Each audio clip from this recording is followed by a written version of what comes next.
அஸ்ஸலாமு அலைக்கும் வரஹ்மத்துல்லாஹி வபரகாத்துஹு. அல்ஹம்துலில்லாஹி ரப்பில் ஆலமீன். வஸ்ஸலாத்து வஸ்ஸலாமு அலா சய்யிதில் முர்சலீன் வ அலா ஆலிஹி வ ஸஹ்பிஹி அஜ்மஈன். قال الله تعالى في القرآن الكريم وفي الفرقان الحميد أعوذ بالله من الشيطان الرجيم بسم الله الرحمن الرحيم. هو الذي بعث في الأميين رسولا منهم يتلو عليهم آياته ويزكيهم ويعلمهم الكتاب والحكمة وإن كانوا من قبل لفي ضلال مبين. وقال نبينا محمد صلى الله عليه وسلم إنما أنا لكم بمنزلة الوالد أعلمكم. اللهم صل على سيدنا محمد وعلى آل سيدنا محمد வன்சில்ஹுல் மகாதல் முகர்ரப இந்தக யோமல் கியாமா. எல்லாம் வல்ல அல்லாஹுவின் திருப்பெயர் போற்றி புகழ்ந்து அண்ணல் முஹம்மது ஸல்லல்லாஹு அலைஹி வஸல்லம் அவர்கள் மீது சலாத்தையும் சலாமையும் கூறி அன்னாரின் வழியிலே வந்த அவர்களை பின்பற்றி வாழ்ந்த உத்தம சத்திய சஹாபாக்கள், நல்லோர்கள், சுஹதாக்கள், சாலிஹின்கள், இமாம்கள், இறைநேச செல்வர்கள், குறிப்பாக இந்த ஜும்மாவுடைய திருநாளிலே வர இருக்கிற எல்லா மக்களின் மீதும் எல்லாம் வல்ல அல்லாஹுவின் பேரருளும் பெருங்கருணையும் என்றும் குறைவில்லாமல் கிடைத்து கொண்டே இருக்கட்டுமாக. வாழ்வில் வசந்தத்தை அடுத்தடுத்து அல்லாஹ் நமக்கு தந்து துன்பங்களையும் துயரங்களையும் நீக்கி மன நிம்மதியான ஆரோக்கியமான நல்வாழ்வை உங்களுக்கும் எனக்கும் எல்லா மக்களுக்கும் அல்லாஹ் தரட்டுமாக. மருத்துவமனையின் பெருந்துயரங்களை விட்டும் பெருஞ்செலவுகளை விட்டும் மன உளைச்சல்களை விட்டும் நம்மையும் நம் குடும்பத்தினர்களையும் அல்லாஹ் காத்து ரட்சிப்பானாக. அல்லாஹுவின் ஆலயமாம் புனித காபாவையும் அண்ணல் தூதர் முஹம்மது ஸல்லல்லாஹு அலைஹி வஸல்லம் அவர்களுடைய புனிதமான ரவுதாவையும் புனிதமான பைத்துல் முகத்தஸையும் மீண்டும் மீண்டும் ஜியாரத் செய்ய, ஹஜ்ஜி செய்ய, உம்ரா செய்ய நசீபை அல்லாஹ் நமக்கு வழங்கி கொண்டே இருக்கட்டுமாக. நம் மூச்சு பிரியும் நேரம் நம்முடைய கடமைகளை நிறைவாக நிறைவேற்றிவிட்டு அல்லாஹுவிற்கு செய்ய வேண்டிய கடமைகளையும் பூர்த்தியாக செய்துவிட்டு அவனுடைய திருப்பொருத்தத்தோடு இந்த உலகத்தை விட்டு பிரிவதற்கு அல்லாஹ் தௌஃபீக் செய்வானாக. திடீரென்று ஏற்படக்கூடிய ஆபத்துகள், விபத்துகள், பெருஞ்சேதங்கள், உயிரிழப்புகள், திடீர் மரணங்களை விட்டு அல்லாஹ் நம் யாவரையும் காத்து ரட்சிப்பானாக. நாளை மறுமையில் நல்லோர்கள் கூட்டத்திலே, நபிமார்கள் கூட்டத்திலே, இறைநேச செல்வர்கள் கூட்டத்திலே நம் கண்மணி நாயகம் ஸல்லல்லாஹு அலைஹி வஸல்லமுடைய தலைமையின் கீழே நம்மை பெற்றவர்களை, நமக்கு கல்வி தந்த உஸ்தாதுமார்களை, நம்மிடத்திலே துவாவுக்காக விண்ணப்பித்த எல்லா மக்களையும் அல்லாஹ் ஜன்னத்துல் ஃபிர்தௌஸிலே ஒன்றிணைப்பானாக. ஆமீன் யா ரப்பல் ஆலமீன். கண்ணியத்திற்கும் இந்த மிகுந்த மரியாதைக்கும் உரிய பெரியவர்களே, பாசத்திற்குரிய சகோதரர்களே, முஹம்மது நபி ஸல்லல்லாஹு அலைஹி வஸல்லம் அன்னவர்கள் வாழ்க்கையில் பல பரிணாமங்களுக்கு சொந்தக்காரர். பெருமானா ஸல்லல்லாஹு அலைஹி வஸல்லம் அவர்களை எந்த தோற்றத்தில் பார்த்தாலும் நமக்கு அவர்களிடத்திலிருந்து வழிகாட்டுதல் உண்டு, அவர்களிடத்திலிருந்து பாடங்கள் உண்டு. அல்லாஹ் அல் குர்ஆனிலே நபிகள் நாயகம் ஸல்லல்லாஹு அலைஹி வஸல்லம் அவர்களுடைய திருப்பணியை பற்றி நிறைய இடங்களில் சொல்கிறான். 3 வசனங்களை மட்டும் உங்கள் சிந்தனைக்காக வேண்டி வைக்கிறேன். காபத்துல்லாவை கட்டி எழுப்பியதற்கு பிறகு இப்ராஹிம் அலைஹிஸ்ஸலாம் அவர்கள் கேட்ட துவா, அந்த துவாவின் மொத்தமும் முஹம்மது நபியைத்தான் சாரும்.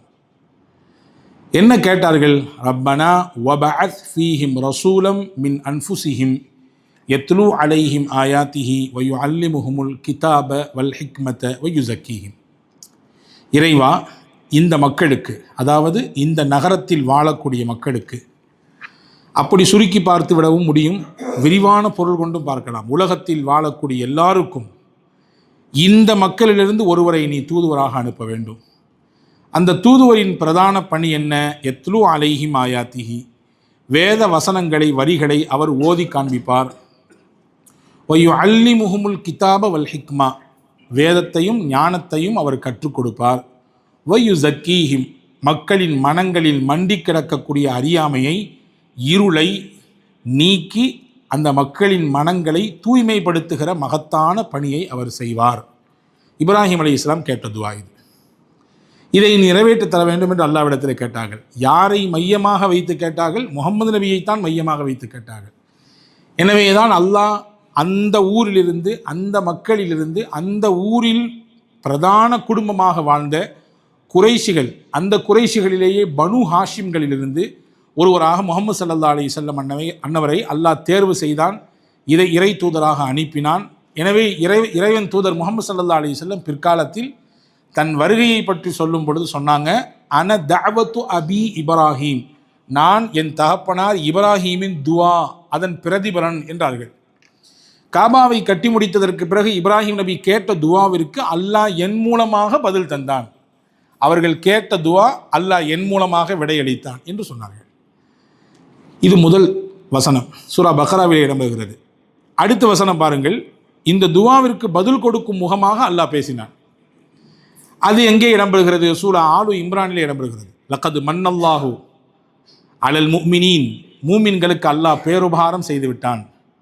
இஸ் பாஸ ஃபீஹிம் ரசூலம் மின் அன்ஃபுஸிஹிம் யத்லு அலைஹிம் ஆயாத்திஹி வயுஸக்கீஹிம் வயுஅல்லிமுஹுல் கிதாப வல் ஹிக்மா. மக்கள் மூமின்களுக்கு அல்லாஹ் பேருபகாரம் செய்தான். அவர்களிலிருந்தே ஒருவரை அவர்களுக்கான வழிகாட்டியாக இறை தூதராக அல்லாஹ் தேர்வு செய்தான்.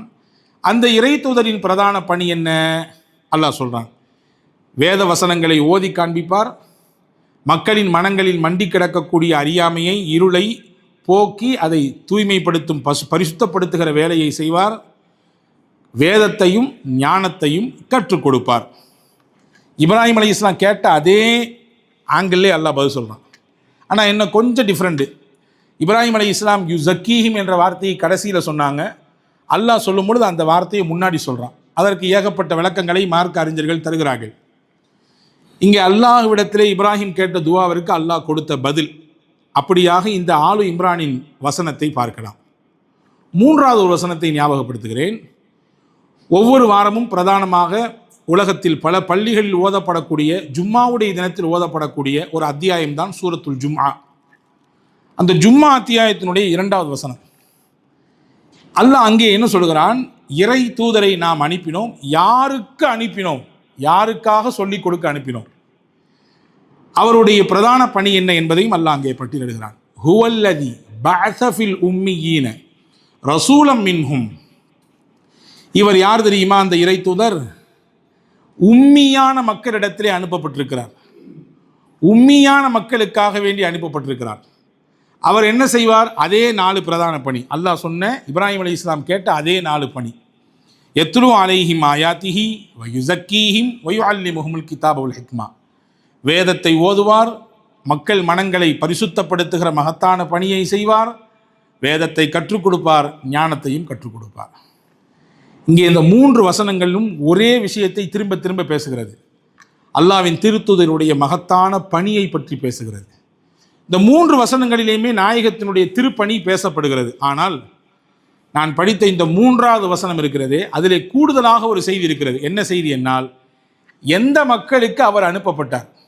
அல் உம்மியீன் என்று அல்லாஹ் சொல்கிறான். உம்மி, நபிகள் நாயகத்திற்கு நிறைய பேர் இருக்கு. அதில் ஒரு பேர் தான் உம்மி நபி. உம்மி நபி என்றால் நம்மளுடைய பாஷையில் சொல்லுவோம் அல்லது கேள்விப்பட்டிருப்போம், எழுத்து மற்றும் படிப்பறிவு இல்லாதவர் அப்படின்னு சொல்லுவோம்.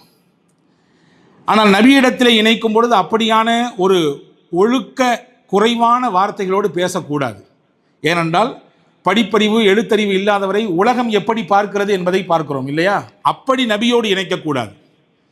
நபிக்கு எழுத்தும் தேவையில்லை, படிப்பும் தேவையில்லை. காரணம், அல்லாவே ஆசிரியன், அனைத்துமே ஆச்சரியம், சொல்வதெல்லாம் நீதிகளே, சத்தியத்தின் செய்திகளே இல்லையா? இஎம் ஹனீஃபா பாடிய பாட்டினுடைய வரிகள் இது. அல்லாஹ் தான் ஆசிரியன், அல்லாஹ் தான் ஆசிரியராக இருந்தான். எல்லாம் ஆச்சரியமாக இருந்துச்சு. உலகத்தில் எந்த டீச்சருக்கும் முன்னாடி போய் உட்கார்ந்து நபிகள் படிக்கலை, மண்டி இடலை, அவங்க சொல்லித்தரக்கூடிய விஷயத்தை நோட்ஸ் பண்ணலை. அதை எடுத்துட்டு இன்னும் சில விஷயங்களை சேர்த்து ரசூலுல்லாஹ் பேசலை. நபிக்கு ஆசிரியராக இருந்தது அல்லாஹ் மட்டும்தான். அல்லாஹ் டைரக்டாக டீல் பண்ணான் நபிகிட்ட. டைரக்டாக அல்லாஹ் டீல் பண்ணான், எல்லாத்தையும் அல்லாஹ் கற்றுக் கொடுத்தான். அப்போ உம்மி என்பதற்கு எழுத படிக்க தெரியாதவர் என்று பொது புத்தியில் இருக்கக்கூடிய வார்த்தைகளோடு அர்த்தம் வைப்பது ஒழுங்கீனம். எழுத்தறிவும் படிப்பறிவும் பெருமானாருக்கு தேவையில்லை என்று சொல்லலாம். சரி, இப்போ மக்களுக்கு வருவோம். அல்லாஹ் சொல்கிறான், உம்மியான மக்களிடத்திலே அனுப்பப்பட்டவர். உம்மியான மக்கள் என்றால் உள்ளபடியே நபிகள் அனுப்பப்படக்கூடிய காலத்திலே வாழ்ந்த அந்த அரபு தீபகற்பத்திலே இருந்த மக்களுக்கு எழுத்தறிவும் இல்லை, படிப்பறிவும் இல்லை. வரலாற்று ஆசிரியர்கள் சொல்கிறார்கள், கிபி 650களில் பெருமானார் ஸல்லல்லாஹு அலைஹி வஸல்லம் அந்த மக்களிடத்தில் இறை தூதராக அனுப்பப்பட்டார்கள். அந்த காலகட்டத்தில் உலகத்தின் பல பாகங்களில் அறியாமை என்ற இருள் இருந்தது. குறிப்பாக அரபு தீபகற்பத்திலே எழுத படிக்க தெரிந்தவர்கள் மொத்தமே 15 பேர் தான். அவங்களுக்கு எழுத தெரியும், எழுதுனதை வாசிக்க தெரியும், அப்படித்தான் 15 பேர்கள். அதிகபட்சமாக 17 என்று சொல்கிறார்கள் சில அறிவிப்புகளிலே. சில வரலாற்று ஆசிரியர்கள் 15லிருந்து 20 நபர்கள் எழுதவும் படிக்கவும் தெரிந்தவர்கள். மொத்த ஊரில் கிடையாதுங்க, மொத்த அரபு தீபகற்பத்திலும் அவ்வளவுதான். எனவே எழுத்தறிவு படிப்பறிவு இல்லாத மக்களிடத்தில் அல்லாஹ் இவர்களை இறை தூதராக அனுப்பி கற்றுக் கொடுக்கும் மகத்தான ஆசிரிய பணியை செய்ய வைத்தான். ஆசிரிய பணி, அறப்பணி, அதற்கு உன்னை நீ அர்ப்பணி என்று சொல்வார்கள் இல்லையா? அறம் சார்ந்த பணி. ஆசிரிய பணி சாதாரண விஷயம் இல்லை, ஒரு அறமிக்க பணி அது. ஏன்னா அடுத்த தலைமுறையை உருவாக்கக்கூடிய பணி. இன்னைக்கு அந்த ஊரில் கலெக்டராக இருக்காரு, என்னுடைய மாணவர் தான் அவர் என்று அவருக்கு கற்றுக் கொடுத்தவர் எவ்வளவு பெருமையோடு சொல்லுகிறார். இன்னைக்கு இப்படி ஊர் உலகத்திலெல்லாம் போய் அவர் உரையாற்றி கொண்டிருக்கிறாரே, அவர் என்னுடைய பிள்ளை தான், என்கிட்ட படித்தவர் தான் அவர் என்று கற்றுக் கொடுத்த ஆசிரியர் எவ்வளவு பெருமிதத்தோடு சொல்கிறார். மகத்தான பணி. ஆசிரியர்கள் என்பவர்கள் தன்னை உருக்கி தன் மாணவரை செதுக்குகிறார்கள். தன்னை உருக்கி தன்னிடத்தில் பயிலக்கூடிய மாணவர்களை செதுக்குவார்கள். இந்த ஆசிரியர்களுக்கெல்லாம் முன்னோடி முகமது நபி ஸல்லல்லாஹு அலைஹி வஸல்லம். எனவே தான் அல்லாஹ் இந்த 3 வசனங்களிலேயுமே இந்த செய்தியை கோட் பண்ணுறான். அவர்கள் கற்றுக் கொடுத்தார்கள், வேதத்தை கற்றுக் கொடுத்தார்கள், ஓதி காண்பித்தார்கள், ஞானங்களை கற்றுக் கொடுத்தார்கள். அவருடைய மனங்களிலே இருக்கக்கூடிய அழுக்கை, அசுத்தத்தை, அறியாமையை நீக்கி அந்த மனதை சுத்தப்படுத்தினார்கள் என்று திரும்ப திரும்ப சொல்கிறான். அன்பு கூர்ந்த பெருமக்களே, அன்றைக்கு முகமது நசூருல்லா அவர்கள் கற்றுக் கொடுக்கும் நேரத்தில் மனிதர்கள் எல்லாம் கல்லா இருந்தார்கள், கரடு முரடாக இருந்தார்கள், எதுவுமே தெரியாது. அப்படியான கால சூழ்நிலை இருந்த மக்களை தான் நபிகள் பெருமானார் தன்னுடைய ஆசிரியர் என்கின்ற அந்த பரிணாமத்திலே, அந்த ரோலில் உட்கார்ந்து எவ்வளவு அழகான முறையில் டீச் பண்ணாங்க என்று வரலாறு நமக்கு சொல்லித் தருகிறது. அன்பான சகோதரர்களே, நமக்கெல்லாம் தெரிந்த நிகழ்வாக இருக்கலாம், கோடிட்டு காட்டுகிறேன். முகமது நபி ஸல்லல்லாஹு அலைஹி வஸல்லம் அன்னவர்கள் மதீனத்து பள்ளிவாசலிலே இருக்க ஒரு கிராமப்புறத்திலிருந்து ஒருவர் வந்தார். அவர் ஒரு கிராமத்தான். 2 வித அறிவிப்புகள் இருக்கிறது. வந்தவர் இஸ்லாத்தை ஏற்றுக்கொள்ளாதவர் என்றும் இருக்கிறது. வேறு சில அறிவிப்புகளிலே இஸ்லாத்தை மட்டும் ஏற்றிருந்தால், ஆனால் பண்பாடு மிக்கவர் அல்ல, அவர் சூதுவாது தெரியாதவர், ஒரு கிராமத்து மனிதராக இருந்தார். அறவே பழக்க வழக்கங்கள்லாம் பெருசாக அவருக்கு தெரியாது என்றும் அறிவிப்புகள் இருக்கிறது. ஆக மொத்தத்தில் நிகழ்வு தான் நமக்கு முக்கியம். வந்தவர் அங்கே விருந்து பரிமாறப்பட்டது, சாப்பிட்டார். சாப்பிட்டு முடித்ததற்கு பிறகு என்னமோ தெரில, அவருக்கு அடக்கி கொள்ள முடியாமல் சிறுநீர் கழிக்க வேண்டிய தேவை ஏற்பட்டு போச்சு. பள்ளிவாசலுக்குள்ளே அப்படி சிறுநீர் கழிக்க துவங்கிவிட்டார். பக்கத்தில் இருந்த தோழர்களுக்கெல்லாம் சரியான கோபம். காரணம், இது இறைவனின் இல்லம், இறைவனை வணங்குவதற்கான இடம். அங்கே அசுத்தப்படுத்துவது, தூய்மைக்கு மாறாக நடப்பது உகந்ததல்லவே, அது சரியாக இருக்காதே. நபி ஸல்லல்லாஹு அலைஹி வஸல்லம் அவர்களும் சஹாபாக்களும் தலையை வைக்கக்கூடிய இடம், சஜிதா செய்யக்கூடிய இடம், அந்த இடத்துல வந்து அசுத்தப்படுத்தினா என்ன அர்த்தம்? எல்லாரும் போய் அவரை தடுத்து நிப்பாட்ட போனாங்க. சஹீஹுல் முஸ்லிமிலே வந்திருக்கிறது, புகாரிலே வந்திருக்கிறது. ரசூலுல்லாஹ் சொன்னார்கள், லா துஸ்ரிமூஹு, அவரை நீங்கள் தடுக்காதீர்கள், அதட்டாதீர்கள், அவரை பயன்படுத்தாதீங்க, விடுங்க, அவர் முழுசாக கழிக்கட்டும், முழுசாக அவர் போக வேண்டிய காரியத்தை செய்யட்டும் என்று அவர்களை சஹாபாக்களை தடுத்து நிப்பாட்டினாங்க. எல்லாம் அவர் முடித்த பின்னாடி ரசூலுல்லாஹ் அவரை கூப்பிட்டு பக்கத்தில் ரொம்ப அழகாக டீச் பண்ணாங்க. இன்ன ஹாதிஹில் மசாஜித், இது அல்லாவின் இறை இல்லம். லா துஸ்லஹு லிஷைஇம் மின் ஹாதிஹில் பவுல் வலல் கதர், இங்கே அசுத்தப்படுத்தவோ சிறுநீர் கழிக்கவோ அல்லது தூய்மைக்கு மாற்றமாக இங்கே நடந்து கொள்வதோ அது உகந்ததல்ல, சரியானதல்ல. ஏன்னா இறை இல்லம் என்பது எதற்குரியது? ஒரு டெஃபினேஷன் கொடுக்குறாங்க. இறை இல்லம் என்றால் என்ன, அங்கே என்ன நடக்கணும் அப்படிங்கிறதுக்கு ஒரு அழகான ஒரு முன்னுரை தருகிறார்கள். என்ன சொல்கிறார்கள்? இன்னமா ஹாதிஹி, இறை இல்லம் என்பது லிதிக்ரில்லாஹி அஸ்ஸ வஜல், அல்லாஹ்வை நினைவு கூறுவதற்கான இடம் இது.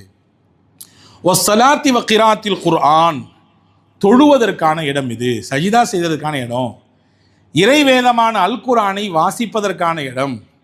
இறை நினைவிலே மூழ்கி தங்களையே மறப்பதற்கான இடம் இது. இங்கே வந்து இந்த மாதிரி ஓப்பில்லாத விஷயத்தை, இதற்கு சம்பந்தம் இல்லாத விஷயத்தை செய்யக்கூடாது வாப்பா என்று சொல்லி அழகாக அவருக்கு சொல்லி கொடுத்தார்கள். வரலாற்றிலே வருகிறது. ஹதீஸினுடைய வேறு சில அறிவிப்புகளிலே, புகாரி ஷரீஃபிலேயே இன்னொரு அறிவிப்பு வந்திருக்கிறது. ரசூலுல்லாஹ் இவருக்கு எடுத்த இந்த பாடம் இருக்குதே, நபி ஸல்லல்லாஹு அலைஹி வஸல்லம் கற்றுக் கொடுத்த அந்த விதம் இருக்குது, அவருடைய உள்ளத்தில் அப்படியே நபியை பற்றி ஒரு உயர்ந்த எண்ணத்தை அது கொடுத்து விட்டது. சொல்கிறதுலேயும் ஒரு பக்குவம் இருக்குல்ல, சொல்கிறதையும் ஒரு முறை இருக்குல்ல. நல்லதாக தான் நம்ம நாடுறோம், நல்லது தான் நடக்கும்னு நினைக்கிறோம். கரடு முரடாக பேசிடக்கூடாது, வார்த்தைகளை விட்டுறக்கூடாது. ஏதாவது சொல்லணும், மாற்றணுன்ற ரீதியில் சும்மா சகட்டு மணிக்கு பேசி அள்ளி விட்டுறக்கூடாது வார்த்தைகள் சில நேரத்திலே மனிதனை வாழ வைக்கும், சில நேரத்திலே அந்த வார்த்தைகளை கொன்றொழித்து விடும். ரசூலுல்லாஹ்வின் இந்த வார்த்தைகள் அவர் செய்த தப்பை மட்டும் திருத்தவில்லை, அவருடைய மனதிலே பெருமானாரை பற்றி ஒரு உயர்ந்த பிம்பத்தை கட்டமைத்தது, ஒரு உயர்ந்த எண்ணத்தை கட்டமைத்தது. உடனே அங்கிருந்து சொன்னார், அல்லாஹும்ம இர்ஹம்னி வ முஹம்மதன் வலா தர்ஹம் மானா ஹதா. யா அல்லாஹ், எனக்கும் இந்த முகம்மதுக்கு மட்டும் நீ ரஹ்மத் செய், வேற யாருக்கும் செய்யாது. எனக்கும் இந்த முகம்மதுக்கு மட்டும் நீ அருள் செய், எங்களோடு சேர்த்து யாரையும் நீ இணைத்து கொள்ளாதே என்று அந்த மனிதர் புலகாங்கிதம் அடைந்து சொன்னார், ஆனந்த பரவசத்தோடு சொன்னார். நம்ம ஒரு தப்பு பண்ணிட்டோம், அதை எவ்வளவு அழகான முறையில் சொல்லி கொடுத்துருக்குறாங்க, எவ்வளவு அழகாக நமக்கு புரிகிற விதத்தில். படித்தவங்களுக்கு ஒரு மாதிரி சொன்னால் புரியும், படிக்காத மக்களுக்கு வேற மாதிரி சொல்லணும். கிராமத்தில் வசிக்கக்கூடியவங்களுக்கு அவங்களுக்கு ஏற்ற மாதிரி பேசணும், நகரங்களில் இருக்கக்கூடியவர்களுக்கு அவர்களுக்கு தோதுவாக பேச வேண்டும். நபிகள் பேசிய பேச்சு அவருடைய மனதிலே மிகப்பெரிய ஒரு அதிர்வலை ஏற்படுத்தியது. இறைவா, எனக்கும் இந்த முகம்மதுக்கு மட்டும்தான் உன்னுடைய அருள் வேண்டும், வேற யாரும் சேர்த்திக்காத. மற்றவங்களாம் என்னை பயமுறுத்துறாங்க, மற்றவங்களாம் என்னை அடிக்க வந்தாங்க, மற்றவங்களாம் என்னை ஒரு மாதிரியான பார்வையில் முறைச்சி பார்த்தாங்க, இவர் எவ்வளோ அழகாக சொல்லி கொடுத்துருக்கிறார் அப்படின்னு சொன்னாங்களா? நபி அத்தோடு விடலை, சொன்னாங்க ரசூல்லா, லக்கத் ஹஜ்ஜர்த வாசிஆ, இறை அருள் வந்து எவ்வளோ பெருசு, அதை ஏன்பா நீ சுருக்கிற? இறை அருள் என்பது விசாலமானதாச்சே, அதையே நீ சுருக்கிக்கிற, உன்னோடு என்னோடு மட்டும் ஏன் நிற்கணும்னு நினைக்கிற? அது எல்லாருக்கும் பரவலாமே, இறைவனின் அருள் கரிசனம் எல்லாத்துக்கும் கிடைக்கலாமே, ஏன் இதை சுருக்கி பார்க்கிறாய் என்று கற்றுக் கொடுத்தார்கள். வரலாற்றில் வரிகளிலே வருகிறது, இவருக்கு மனமாற்றம் ஏற்பட்டது மட்டுமல்ல, இவர் வீட்டுக்கு போனார், இவர் வசிக்கிற இடத்திற்கு போனார், கிராமத்திற்கு போனார், எல்லாரிடத்திலும் பேசினார். ஒரு விஷயம் நமக்கு பிடிச்சதுன்னா பிடிச்சதை பற்றி பேசிக்கிட்டே இருப்போம். ஒரு காரியம் நமக்கு மனசில் ரொம்ப பெரிய இன்பத்தை தந்துடுச்சின்னு சொன்னால் 4 பேர்கிட்ட இல்லை 40 பேர்கிட்ட சொல்லுவோம், கேட்டிங்களா அங்கே போன அற்புதமான பேச்சுங்க, எவ்வளவு அழகான அவர் நடந்துக்கிறாரு தெரியுமா, எவ்வளவு கனிவாக அவர் பேசுகிறாரு தெரியுமா. ஏன் சாப்பாடே வச்சுக்கங்களேன், நல்ல உணவாக இருந்தால் பேசுவோம், நல்லது நடந்தால் பிறருக்கு பேசுவோம். இவர் போனார், பேசினார். இவருக்கு மட்டும் இந்த மாற்றம் கிடைக்கவில்லை, இவரை சார்ந்திருக்கக்கூடிய மக்களுக்கும் அந்த மாற்றம் கிடைத்தது. அவர்கள் எல்லாருமே இஸ்லாத்திலே வருவதற்கு இவர் காரணமாக ஆனார் என்று வரலாறு முடிகிறது. அன்பான சகோதரர்களே, ரசூலுல்லாஹ் எவ்வளவு அழகான ஒரு டீச்சராக இருந்திருக்காங்க பாருங்கள். எவ்வளவு அற்புதமான வகுப்பறையில் இருக்கக்கூடிய மாணவர்களிடத்திலே எவ்வளவு அழகாக விஷயத்தை கற்றுக் கொடுத்திருக்காங்க இருப்பாங்க. எனவே தான் ரசூலுல்லாஹ் சொன்னாங்க, இன்னமா புஇஸ்து முஅல்லிமா, நான் எதற்கு அனுப்பப்பட்டேன், என் வருகையின் நோக்கம் என்ன? நான் ஒரு டீச்சர், நான் ஒரு ஆசிரியர், உங்களுக்கு கற்றுத்தர வந்திருக்கிறேன். வாழ்க்கையை கற்றுத்தருவேன், பண்பாட்டை கற்றுத்தருவேன், உங்கள் பார்வையை எப்படி பார்க்க வேண்டும் என்று கற்றுத்தருவேன், உங்கள் குடும்பத்தோடு எப்படி வாழ வேண்டும் என்பதை எப்படி வியாபாரம் செய்ய வேண்டும் கற்றுத்தருவேன், எப்படி பேச வேண்டும் கற்றுத்தருவேன், எல்லாவற்றையும் கற்றுத்தருகிற ஆசிரியராக நான் இருக்கிறேன் என்று ரசூலுல்லாஹ் அதை பெருமையோடு சொன்னாங்க. உயர்ந்த தொனியிலே பெருமானார் பேசினா, இன்னமா புஇஸ்து முஅல்லிமா, நான் ஒரு ஆசிரியர் என்று சொன்னார்கள். அன்பான சகோதரர்களே, எனவேதான் பெருமானார் பல பரிணாமங்களில் வந்தாலும் சஹாபாக்களுக்கு ரசூலுல்லாஹ் எப்பொழுதுமே ஆசிரியர் தான். தங்கள் சந்தேகங்களை கேட்டு தெளிவுபட்டுக் கொள்வார்கள். நபி இடத்தில் ரபி ஆசிரியர் என்கின்ற பார்வையில் சஹாபாக்கள் பார்த்தாலும், சஹாபாக்களை ஒரு மாணவர் என்கின்ற பார்வையிலோ அல்லது அதட்டி உதட்டி பேச வேண்டிய இடத்தில் அப்படியான ஒரு தன்மையிலோ பெருமானார் பேசியதாக எங்கேயுமே பார்க்க முடியவில்லை. தவறுகளை பார்த்தால் பெருமானார் யார் அந்த தப்பு செய்தாரோ அவருக்கு மட்டும் உணர்த்தும் விதத்திலே பேசுவார்கள். மாபால அக்குவாமுன், சில பேருடைய நிலைமை ஏன் இப்படி இருக்குது, ஏன் இப்படி பண்ணுறாங்க, கூப்பிட்டு 4 பேத்துக்கு முன்னாடி நிற்க வச்சு கேட்கறது இல்லை கேள்வி. அப்படி ஒருத்தர் கேட்டார்னா பெரிய அறிவாளி, இன்னும் உலகத்தில் யாரும் அவரை முத்திரை குத்த வேண்டிய அவசியம் இல்லை. நம்ம பிள்ளைகள்லாம் கேளுங்க, ஈஸியாக சொல்லிடுவாங்க. அஜரத், கேள்வி கேட்கறது நல்லது தான், ஈஸி, பதில் சொல்கிற இடத்துல நீங்கள் இருந்து பாருங்கள், அது ரொம்ப கஷ்டம். சொல்கிறாங்களா இல்லையா? கேள்வி கேட்டு அவர்களை தலைகுனிய வைப்பது பெருமானாரின் பழக்கம் அல்ல. கேள்வியும் கேட்பாங்க, பதிலையும் சொல்லிக் கொடுப்பாங்க. சஹாபாக்களே கேள்வியை எடுத்து வந்தால் நபி ஸல்லல்லாஹு அலைஹி வஸல்லம் பதில் சொல்கிறதுக்கு முன்னாடி உங்களுக்கு ஏதாவது தெரிஞ்சால் சொல்லுங்கன்னு சொல்லுவாங்க. சஹாபாக்கள் சொல்லுவாங்க, அல்லாஹும் ரசூலுக்கும் தான் ஆலம், அல்லாஹ் ரசூலுக்கே எல்லாம் தெரியும் என்பார்கள். ரொம்ப அழகான முறையில் கற்றுத்தருகிற ஆசிரியர் பெருமானார் ஸல்லல்லாஹு அலைஹி வஸல்லம். முஆவியத் இப்னு ஹக்கம் என்று ஒரு சஹாபி இருந்தார். புதிதாக இஸ்லாத்தை ஏற்றுக்கொண்டார். ஏற்றுக்கொண்டு அப்பொழுதுதான் அவருக்கு சின்ன சின்ன விஷயங்கள், அடிப்படையான மார்க்கத்தினுடைய செய்திகள் எல்லாம் போய் சேருகிறது. அவர் தொழுகைக்கு வந்தார். பள்ளிவாசலிலே தொழுகைக்காக வேண்டி வருகிறார். சஹீஹுல் முஸ்லிமில் இந்த ஹதீஸ் வந்திருக்கிறது. வந்தார், தொழுதார், இமாமத் ஜமாத்தாக தொழுகிறார். தொழுதுட்டு இருக்கும்போது அவர் வரிசையில் இருந்த ஒருத்தர் ஹச்சின் தும்மல் போட்டார். நம்ம என்ன செய்வோம், தும்மல் போட்டால் அல்ஹம்துலில்லாஹ்னு சொல்லுவோம் இல்லையா? சரி, அல்ஹம்துலில்லாஹ் ஒருத்தர் சொன்னார், தும்முனவர். கேட்டவர் என்ன சொல்லுவார், யர்ஹமுக்கல்லான்னு சொல்லுவார் இல்லையா? இது வழக்கம். சரி, இது வெளியில் தொழுகைக்கு உள்ள நடந்தால் என்ன பண்ணுறது தெரியாத. அப்போ வரை அதை படிக்கலை அவர்.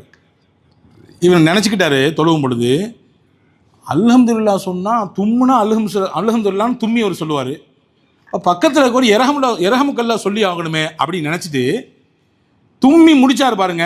அடுத்த நிமிஷம் யர்ஹமுக்கல்லா அப்படின்னு சத்தம் போட்டு சொல்லிட்டார். எங்கங்க? தொழுகையில் நிற்கும் பொழுது, தொழுகையில் ஜமாத்தா லைனில் நிற்கும் பொழுது யர்ஹமுக்கல்லான்னு சத்தம் போட்டு சொல்கிறார் முஆவியத் இப்னுல் ஹக்கம் ரதியல்லாஹு அன்ஹு. சொல்லி முடித்தவொன்னு அங்கே சஃப்பில் நிற்கிறவங்களாம் எல்லாரும் இவரையே குறுகுறுன்னு பார்க்குறாங்க. இப்படி பார்க்குறாங்க, கண் கொண்டு ஓரக்கண்ணா இப்படி பார்க்குறாங்க. இவர் அங்கிட்டுக்குன்னு திரும்பி பார்த்தாரு, எல்லாரும் நம்மளே பார்க்குறாங்களே, என்னாச்சு, ஐயோ என்னாச்சு, எங்கள் அம்மா அப்படின்னாரு. அது அப்படியே வருது வார்த்தை வா சகுலா, ஏ உம்மா, எங்கள் அம்மா, என்ன எல்லாரும் இப்படி பார்க்குறாங்க, மா தஷாவுக்கும் தந்துருவன இலைய, உங்களுக்கு என்ன ஆச்சு, ஏன் என்னையே பார்க்குறீங்க எல்லாரும், பேசாமல் முன்னாடி பார்த்து தொழுவுங்க அப்படின்னு தொழுகையிலே பேசுகிறார். தொழுகையிலே சொல்கிறார். சொல்லி முடித்தோடனே எல்லாரும் அவங்கவுங்க திரும்பிக்கிட்டாங்க. இவர் மனசில் ஓடுது, இன்றைக்கி அப்படித்தான் தொழுகை முடிஞ்ச உடனே எல்லாருக்கும் முன்னாடி நிப்பாட்டி வச்சு ரசூலுல்லாஹ் கேள்வி கேட்க போகிறாங்க, என்ன நடக்க போது தெரியலையேன்னு மனசுக்குள்ளே என்ன ஓடிக்கிட்டே இருக்குது. தொழுகை முடிஞ்ச பின்னாடி ரசூலுல்லாஹி ஸல்லல்லாஹு அலைஹி வஸல்லம் தும்முனவர் யார் அப்படின்னு கேட்டாங்க. அவர் தும்முனவர் எந்திரிச்சார். சரி, யர்ஹமுக்கல்லான்னு யார் சொன்னா அப்படின்னு கேட்டாங்க. அவர் எந்திரிச்சார். யார்? இந்த முஆவியத் இப்னுல் ஹக்கம் ரதியல்லாஹு அன்ஹு. எந்திரிச்ச உடனே, ஏங்க கொஞ்சமாவது வேண்டாம் உங்களுக்கு, எதில் நிற்கிறேன் தெரியல, தொழுகை தான் நிற்கிறோம் அப்படின்னா பெருமானார் பேசலை. இங்கே வாங்கன்னு கூப்பிட்டாங்க. முன்னாடி கூப்பிட்டு உட்கார வச்சு சொன்னாங்க, இன்ன ஹாதிஹி ஸலா லா யுஸ்லிஹு ஃபீஹா ஷையும் மின் கலாமின் நாஸ். இது தொழுகை. தொழுகையிலே மக்களிடத்திலே சராசரியாக பேசுவதை போன்று இங்கே பேச முடியாது. அல்லாஹ் அக்பர் தக்பீர் தஹரீமா கட்டிட்டீங்கன்னா ஒரு கட்டுப்பாடுக்குள்ளே வந்துடுறீங்க. வெளியில் நீங்கள் தொழுகை அல்லாமல் பேசுகிற மாதிரி உண்டான பேச்செல்லாம் தொழுகையில் பேச முடியாதுமா. இன்னமா ஹுவ தஸ்பீஹ் வ தக்பீர் வ கிராத்துல் குர்ஆன். தொழுகைனா என்ன, அதுக்கு ஒரு டெஃபினேஷன் சொல்கிறாங்க, ஒரு விளக்கம் சொல்கிறாங்க. தொழுகைன்னா தஸ்பீஹ் செய்யணும், அதில் தக்பீர் இருக்கும், கிராத்துல் குர்ஆன், குர்ஆனினுடைய வசனங்கள் ஓத வேண்டியது இருக்கும். இதுதாம்மா தொழுகை, இது அல்லாத மற்ற பேச்செல்லாம் தொழுகையில் இருக்கக்கூடாதம்மா அப்படின்னு ஹஸரத் ரசூலுல்லாஹி ஸல்லல்லாஹு அலைஹி வஸல்லம் ஹஸரத் முஆவியத் இப்னுல் ஹக்கம் ரதியல்லாஹு இடத்திலே சொல்லிக் கொடுத்த செய்தியை சஹீஹுல் முஸ்லிமிலே இந்த ஹதீஸ் பதிவாக இருக்கிறது. அன்பான சகோதரர்களே, தொழுகை தெரியாத ஒருவர் செய்துவிட்ட விஷயத்தை எவ்வளவு அற்புதமாக அவருக்கு மட்டுமல்ல அங்கே இருக்கக்கூடிய எல்லாருக்கும் சேர்த்துமான பாடமாக பெருமானார் ஸல்லல்லாஹு அலைஹி வஸல்லம் கற்றுக் கொடுத்திருக்கிறார்கள் என்பதை நாம் கவனத்தில் கொள்ள வேண்டும்.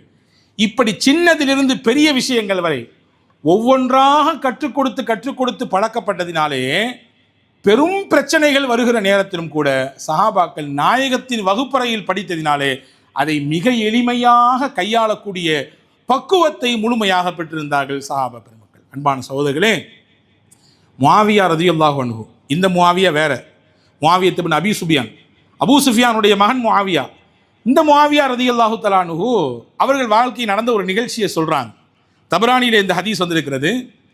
ரசூலுல்லாஹ் கூட நாங்கள் உட்கார்ந்துருக்கும்போது ஒருத்தர் வந்தார். யார் அவர் அப்படின்னா, அவருக்கு பேர் வாயில் இப்னு ஹுஜ்ர். ரசூலுல்லாஹ் சொன்னாங்க, அத்தாக்கும் வாயில் இப்னு ஹுஜ்ர் மின் அர்தின் பஈதா, ரொம்ப தூரத்திலிருந்து வர்றாருங்க வாயில், உங்களுக்கு பார்க்கறதுக்கு இப்போ நம்மளை நாடி வர்றார். ராகிபன் ஃபில்லாஹி வஃபி ரசூலிஹி, அல்லாஹுவின் மீதும் அல்லாஹ்வின் திருத்தூதரின் மீதும் நல்லெண்ணத்தோடு விரும்பி வர்றார். இந்த மார்க்கத்தை கற்றுக்கணும்னு நினச்சி வர்றார். வஹுவ பகியத்து அபினா இல் முலூக், அரச குடும்பத்தை சேர்ந்தவர் இவர். அரச குடும்பங்களில் மிச்சமாக இருக்கக்கூடிய நபர்களில் இவர் முக்கியமானவர். வரக்கூடியவர் சாதாரணமான மனிதர் அல்ல, அரச வம்சத்தை சேர்ந்தவர். அவர் வர்றாருன்னு சொல்லி ரசூலுல்லாஹ் அவரை வரவழைச்சி உட்காத்தி வச்சு அவருக்கான மரியாதைலாம் கொடுத்து அவர்கிட்ட பேசுகிற முறையெல்லாம் ரசூலுல்லாஹ் சஹாபாக்களுக்கு முன்னாடி நடந்துக்கிறாங்க. எல்லாம் பேச்சுவார்த்தை முடிஞ்சு அவரை வழி அனுப்பிட்டு வரணும்னு சொல்லி இந்த அபூ சுஃபியானுடைய மகன் முஆவியா ரதியல்லாஹு அன்ஹு அவர்களை கூப்பிட்டு இவரை போய் மதீனாவுடைய எல்லை வரைய நீங்கள் கொண்டு விட்டுட்டு வழி அனுப்பிட்டு வரணும் அப்படின்னு சொல்கிறாங்க. அவர் ஒட்டகத்தில் வந்தார். யார்? அந்த அரச பரம்பரையில் வந்த வாயில் இப்னு ஹுஜர். இவர் வழி அனுப்ப போகணுமே அப்படின்னு சொல்லிட்டு பின்னாடியே போகிறாரு. பாலைவனத்தினுடைய சூடு கால் தாங்க முடியல. முஆவியா கேட்டாங்க, நீங்கள் மட்டும்தான் நான் உட்காந்துருக்கீங்க மேலே, நானும் சேர்ந்து உட்காந்துருக்கிறேனே, என்னையால் கீழே நடந்து வர முடியல, அவ்வளோ கஷ்டமாக இருக்குது. அவர் சொன்னார், அப்படிலாம் வர முடியாது, நாங்கள் யார் தெரியுமில்ல, அரச குடும்பம், எங்கள் பாரம்பரியம் என்ன தெரியுமில்ல அப்படின்னு பேசினார். உடனே அவர் அதை பெருசுப்படுத்தலை. சரி, நீங்கள் ஒட்டகத்துக்கு மேலே உட்காந்துருக்கீங்க, உங்களுக்கு எதுக்கு செருப்பு? அந்த செருப்பு என்ன தாங்க, நானாவது கீழே போட்டு நடந்து வர்றேன். வாயில் இப்னு ஹுஜர் சொன்னார், அரச குடும்பத்தில் உள்ள ஒருத்தரும் சொல்கிறேன், என்னுடைய செப்பலை அணிகிறதுக்கு உங்களுக்கு அந்த அந்த தகுதியெலாம் இன்னும் வரல, அதனால் பேசாமல் நடந்து வாங்க அப்படின்ற மாதிரி பார்க்குறாரு. அடுத்து சொன்னாங்க முஆவியா, சரி நீங்கள் ஒட்டகத்திலையும் தர வேண்டாம், உங்கள் செருப்பையும் தர வேண்டாம், இந்த ஒட்டகம் போகக்கூடிய நிழல்லையாவது நான் அதை ஒட்டி வந்துக்கிறேனே ஓரமாட்டு. அவர் சொன்னார், நிழலில் கூட நடமாடக்கூடாது, வெயிலில் தான் வரணும், இந்த நிழல் படுற இடத்துல கூட நீங்கள் நடக்கக்கூடாது, அப்படி எங்களை ஓரமாக வாங்க, அப்படி வெயிலில் நடந்து வாங்க அப்படின்னு சொல்கிறார். முஆவியா ரலியல்லாஹு அன்ஹு நபி ஸல்லல்லாஹு அலைஹி வஸல்லம் இடத்திலே படித்தவர். நபிகள் நாயகம் தான் அவருக்கு வாத்தியார், எல்லாம் கற்றுக் கொடுத்த ஆசிரியர். ரசூலுல்லாவின் கட்டளையை ஏற்று அதை மிகச்சரியாக சிறப்பாக செயல்படுத்தக்கூடியவர்கள் சஹாபாக்கள். ஒன்றுமே காட்டிக்கொள்ளவில்லை, உரிய முறையில் அவரை வழி அனுப்பிவிட்டு ஹஜ்ரத் முஆவியா வந்துட்டாங்க. இதான் நிகழ்ச்சிங்க. ஒரு சில ஆண்டுகள் உருண்டோடியது.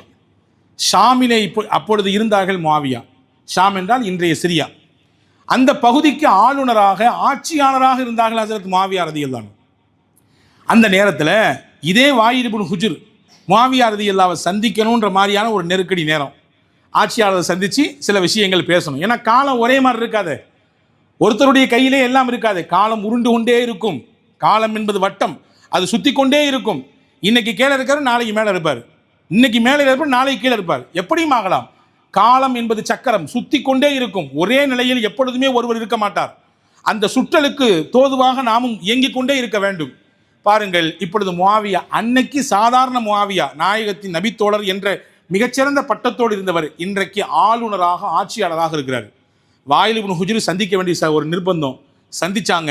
சந்திக்க வரும்பொழுதே வாயில் இப்னு ஹுஜருடைய உள்ளத்தில் என்ன ஓடுது, அன்னைக்கு நம்ம இப்படி நடந்தோமே, அவர்கிட்ட தான் நம்ம நம்மளுடைய காரியத்தை சொல்ல போகிறோம், பார்க்க போகிறோம், என்ன செய்வாரோ ஏது செய்வாரோ, நம்ம ஒட்டகத்தினுடைய நிழலில் கூட நடக்கக்கூடாதுன்னு சொன்னோமே, நம்ம செருப்பை கூட அவரை போடுறதுக்கு அனுமதி கொடுக்கலையே, நம்ம கூட ஒட்டகத்தை ஏற்றிக்கலையே, என்ன செய்வாரோ ஏது செய்வாரோ என்று கற்பனையோடு வந்து கொண்டிருக்கிற நேரத்திலே ஹஜ்ரத் முஆவியா ரலியல்லாஹு அன்ஹு அவர் வந்தவுடன் அவரை இறக்கி அங்கே போய் வாசலிலே போய் அவரை கூப்பிட்டு வந்து ரசூலுல்லாஹ் எப்படி அவரை தனக்கு பக்கத்தில் அமர வைத்தார்களோ அந்த மாதிரி தன்னுடைய இடத்திலே அவரை அமர வைத்து ஹஜ்ரத் ரசூலுல்லாஹி ஸல்லல்லாஹு அலைஹி வஸல்லம் செய்த அதே கண்ணியத்தை நபி எப்படி கண்ணியம் செய்தார்களோ, அவர் வரும் பொழுது முஆவியா அந்த சபையில் இருக்கும் பொழுது என்ன பார்த்தாரோ அப்படியே தன்னிடத்தில் முறை தவறி நடந்தவரிடத்திலும் கூட மிகச்சரியாக ரசூலுல்லாஹ் சென்ற மாதிரியே செய்தார்கள்.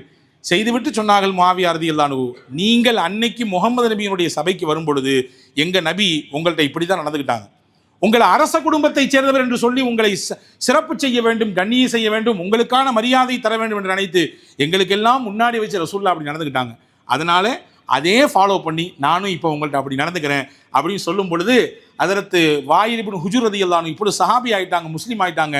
அவங்க மனசில் ஓடிச்சான், வரலாற்றில் வருகிறது, நான் அன்னைக்கு அப்படி செஞ்சுருக்க கூடாது, அவரை ஏற்றிருக்கலாமே, சும்மா தானே போச்சு, ஏற்றிருக்கலாமே, என்னுடைய ஒட்டகத்தில் என் செருப்பை கொடுத்து அவரை போட வச்சிருக்கலாமே, என் ஒட்டகத்தினுடைய நிழலில் கொஞ்சம் நடந்து வர வச்சிருக்கலாமே, இப்படி நான் பண்ணி போட்டனே என்று நினைத்து வருத்தப்பட்டார் என்பதாக வரலாறு முடிகிறது. அன்பான சகோதரர்களே, நபியின் பாசறையிலே படித்தவர்கள் நபியிடத்தில் படித்து கொண்ட விஷயத்தை பிறருக்கு அப்படியே வெளிப்படுத்தினார்கள்.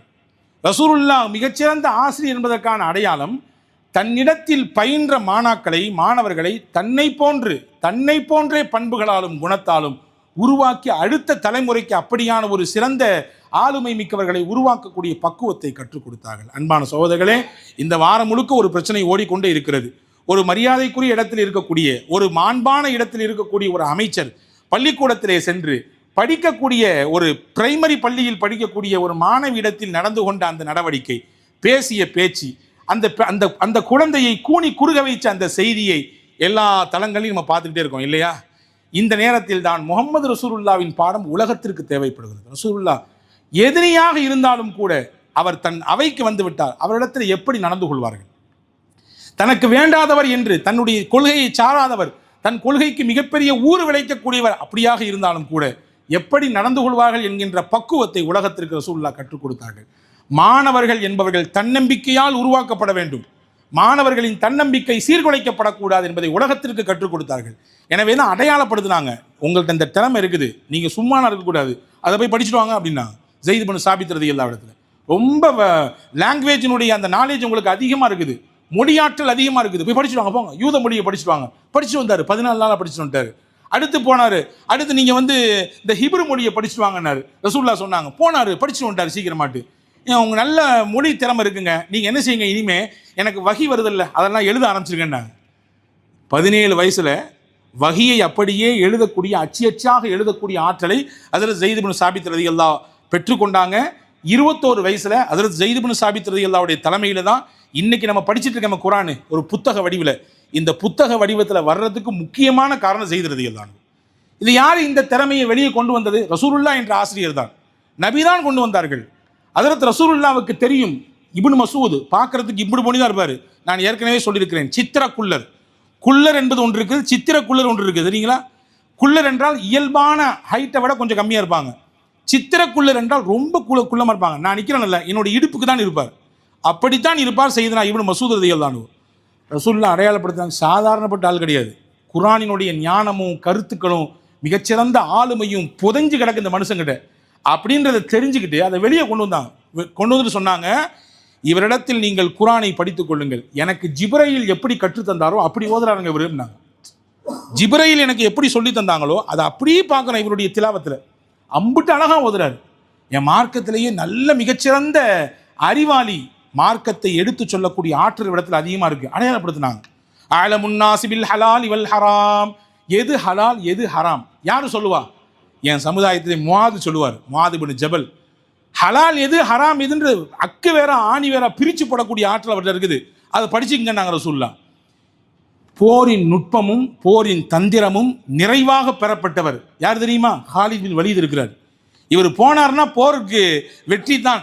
அந்த நுட்பத்தையும் துல்லியமான தாக்குதலை எப்படி தாக்க வேண்டும், எப்படி அணுக வேண்டும், போரினுடைய வரைமுறைகள் என்ன என்பதை மிகச்சரியாக தெரிந்திருக்கிறார். இவர் சாதாரண ஆள் கிடையாதுங்க, சைஃபுல்லா, அல்லாஹ்வுடைய போர்வாள் அப்படின்னு அடையாளப்படுத்தினாங்க. இப்போ இப்படி ஒவ்வொரு சஹாபாக்களுக்கும் அவர்கள் சார்ந்து இருக்கக்கூடிய, அவரிடத்தில் இருக்கக்கூடிய விஷயத்தை வெளியே கொண்டு வந்து இந்த துறையில இந்த விஷயத்துல இவர் கைதேர்ந்தவர், இவர் இடத்துல இவ்வளவு பெரிய ஆளுமை இருக்கு அப்படின்னு அடையாளப்படுத்தி ஒவ்வொரு சஹாபாக்களையும் பல பல பாகங்களுக்கு அனுப்பி வைத்து உலகத்திலே இஸ்லாத்தை மட்டுமல்ல அவர்கள் கற்றிருந்த அவர்களிடத்திலே உள்ளே மறைந்து கிடந்த திறமைகளை, தனித்திறமைகளையும் பல மக்கள் பயன்பெறும் விதத்திலே ரசூலுல்லாஹ் அடையாளப்படுத்தினார். அப்போ ஒரு ஆசிரியர் என்பவர் ஒரு மாணவரிடத்தில் இருக்கக்கூடிய தன்னம்பிக்கையை பூஸ்ட் பண்ணி அவரிடத்தில் இருக்கக்கூடிய தனித்தன்மைகளை வெளியே கொண்டு வரணும். இதுதான் அந்த ஆசிரியர் செய்ய வேண்டிய வேலை. ஆனால் இன்னைக்கு எல்லாரும் அந்த அந்த பிள்ளை இடத்துல அந்த அமைச்சர் பேசக்கூடிய அந்த காணொலியை பார்த்து பேசக்கூடிய விஷயம் என்ன? ஏங்க அந்த பிள்ளைங்களை வந்து நீங்கள் வந்து தலைகுனிவை எடுத்து ஏற்படுத்துகிற மாதிரி ஒரு விதமான நெருக்கடியை கொடுக்குற மாதிரி நடந்துக்கிறீங்க? எல்லாருமே என்ன ஆங்கிலம் படிச்சுட்டா வந்திருக்கிறோம், ஆங்கிலங்கிறது மட்டும் அறிவா என்ன? அது ஒரு மொழி, அப்படிதான். ஒரு ஒரு தன் உள்ளத்தில் இருக்கக்கூடியதை கடத்துவதற்கான பாஷை. எத்தனையோ உலகத்தில் ஆயிரக்கணக்கான பாஷை இருக்கிறது, அப்படியான பாஷைகளில் ஒன்று, அவ்வளவுதான். அது இல்லை என்பதனால என்ன என்பது போன்ற கேள்விகளை வைப்பதை பார்க்கிறோம் இல்லையா? அதனால கடைசி மிஞ்சி மாணவர்கிட்ட கேட்டு பாருங்க அப்படின்ற மாதிரியான கேள்வி எல்லாம் ஒரே வகுப்பறையில் படிக்கக்கூடிய மாணவர்களை பாகுபடுத்தி பார்க்கக்கூடிய எண்ணத்தை பிள்ளைகளிடத்திலே விதைக்கக்கூடிய காட்சியாகத்தான் நாம் அதை பார்க்கிறோம். எனவேதான் நபிகள் நாயகத்தின் வகுப்பறை எப்படி இருந்தது, நபிகள் நாயகம் எப்படி மாணாக்களை உருவாக்கினார்கள், நபிகள் நாயகம் எப்படி தனித்தன்மையோடு தன்னிடத்தில் பயின்றவர்களை சமுதாயத்திற்கு அர்ப்பணித்தார்கள் என்கின்ற பாடம் எல்லாம் உலகம் எல்லாம் படிக்க வேண்டும்.